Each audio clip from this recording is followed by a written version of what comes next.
Pernah nggak sih kamu memiliki teman atau orang terdekat yang selalu memandang rendah dirinya sendiri atau sebaliknya?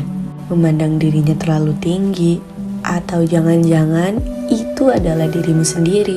Jika jawabannya iya, tenang saja. Di video kali ini, kita akan membahas mengenai self-esteem. Mari coba kita bongkar mengenai apa pengertian dari self-esteem dan apakah dirimu memiliki self-esteem yang sehat, rendah, atau bahkan malah tinggi. Karena hal ini penting untuk kehidupan kita. Lalu, faktor apa saja yang mempengaruhi self-esteem kita? Di sisi lain, kita juga akan memberikan tips tentang bagaimana supaya meningkatkan self-esteem. Oke, stay tune, simak video ini sampai habis dan jangan lupa subscribe.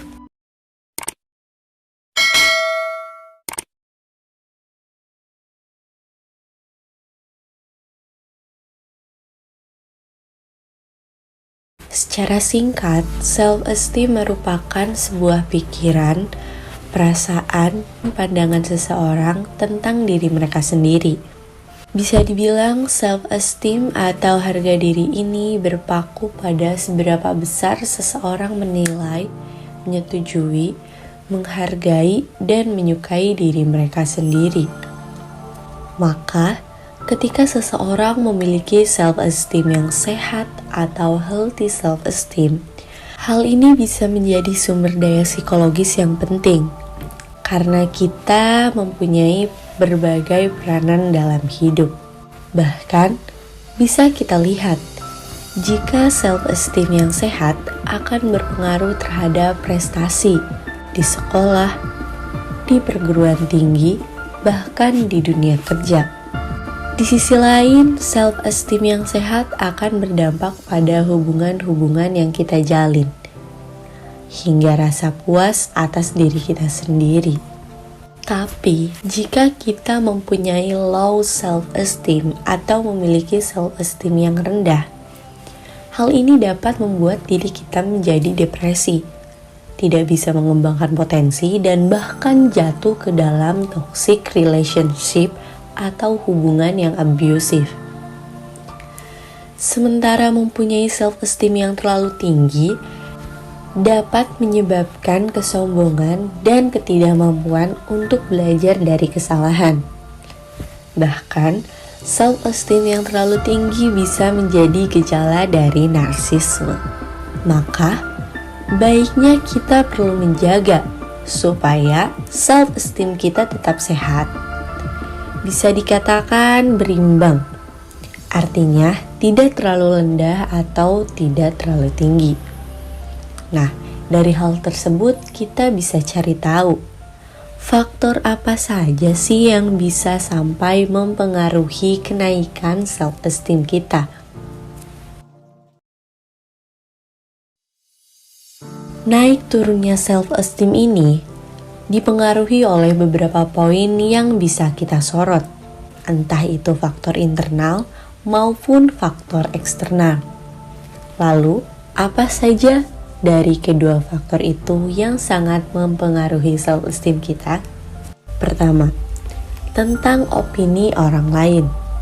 Kita sering mendengar bahwa teman, keluarga, tetangga, dan lain-lain mengemukakan opini mereka kepada kita. Sebenarnya tanpa disadari, opini dari orang lain ini dapat mempengaruhi self-esteem kita. Biasanya, opini tersebut yang ditunjukkan terhadap diri kita ini memiliki opini yang buruk dan dapat menurunkan kepercayaan diri kita, karena mereka akan selalu fokus pada kelemahan kita. Hal ini akan menyebabkan menurunnya self-esteem yang kita miliki. Tidak hanya opini orang yang dekat dengan kita, opini ini mungkin bisa saja datang dari komentar netizen di sosial media. Nah, dengan adanya hal tersebut, mungkin kamu harus pandai untuk menutup kedua telinga. Abaikan saja semua celaan dan hinaan dari orang lain. Dengarkan beberapa kritik yang membangun agar kamu bisa mengevaluasi diri kamu untuk menjadi lebih baik. Selebihnya, tentang hinaan dan makian yang tidak terlalu penting, buang saja jauh-jauh pikiran itu agar tidak mempengaruhi self-esteem kamu. Kedua, terkait pikiran diri sendiri. Tidak hanya pengaruh dari orang lain, diri sendiri juga sebenarnya dapat mempengaruhi self-esteem yang dimiliki. Perkataan yang kamu ucapkan untuk diri sendiri membekas di pikiranmu, dan kamu akan terus memikirkannya seolah-olah semua perkataan itu benar. Misalnya, ketika kamu sedang banyak beban pikiran, maka janganlah berkata, "Saya tidak bisa melakukan ini, saya gagal dalam hal ini." Karena tanpa disadari, hal tersebut akan menjadi sugesti. Karena kamu akan semakin yakin bahwa kamu akan gagal, maka hal tersebut akan gagal. Sebaliknya, jika kamu sedang stres dan mengalami beban pikiran, keluarkanlah kata-kata yang baik, kata-kata yang memotivasi diri kamu sendiri yang pada akhirnya akan membuat self-esteem kamu meningkat. Lalu yang ketiga, tentang keterampilan diri. Self-esteem ternyata juga bisa ditingkatkan dengan mengasah keterampilan kita. Semakin banyak skill yang kita punya, maka tinggi juga self-esteem yang kita miliki. Jangan menyalahkan diri sendiri dan membandingkan diri dengan orang lain ketika kamu gagal dalam mengasah skill. Terus saja gali potensi diri sedalam mungkin, karena tidak ada batas waktu untuk menggali potensi yang ada dalam diri kita. Latihlah dirimu untuk berbagai skill baru, seperti melukis, bermain musik, olahraga, dan lain-lain. Hal ini bisa menyadarkan diri bahwa kamu bisa melakukan banyak hal. Karena ini akan membuat bangga diri sendiri atas pencapaian yang diraih. Yang keempat, tentang pola asuh masa kecil. Salah satu cara untuk meningkatkan self-esteem adalah dari pola asuh sewaktu kita kecil. Riset menunjukkan bahwa jika ada anak diasuh dengan cara otoriter, akan membuat self-esteem lebih rendah karena mengalami trauma. Ketika dewasa, seseorang akan merasa tidak percaya diri, selalu merasa dirinya gagal dan membandingkan diri dengan orang lain.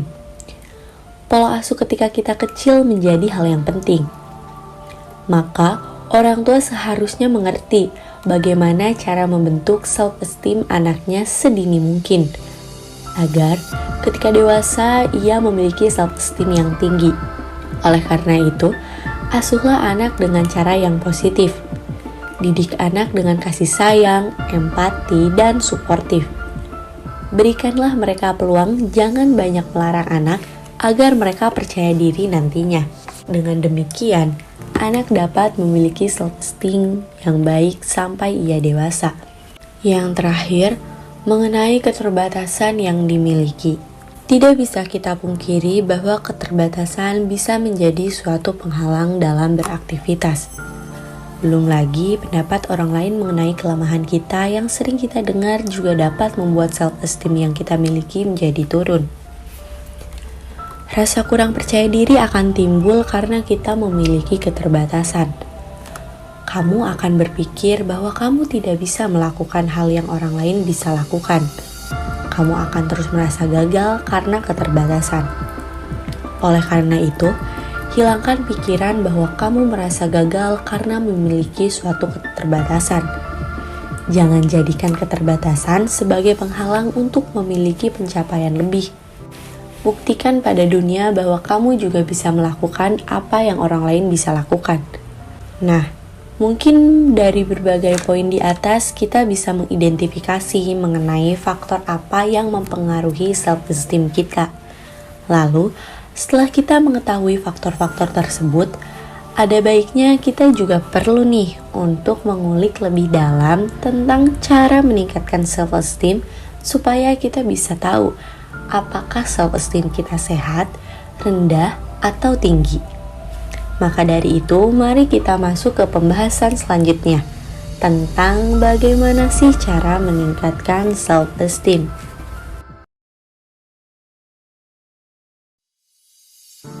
Dalam hal ini, pertama-tama kamu harus mengenali diri sendiri. Kenapa? Karena kamu adalah orang yang paling mengetahui dirimu sendiri. Ketahui dan tuliskan 10 kelemahan dan 10 kelebihan kamu.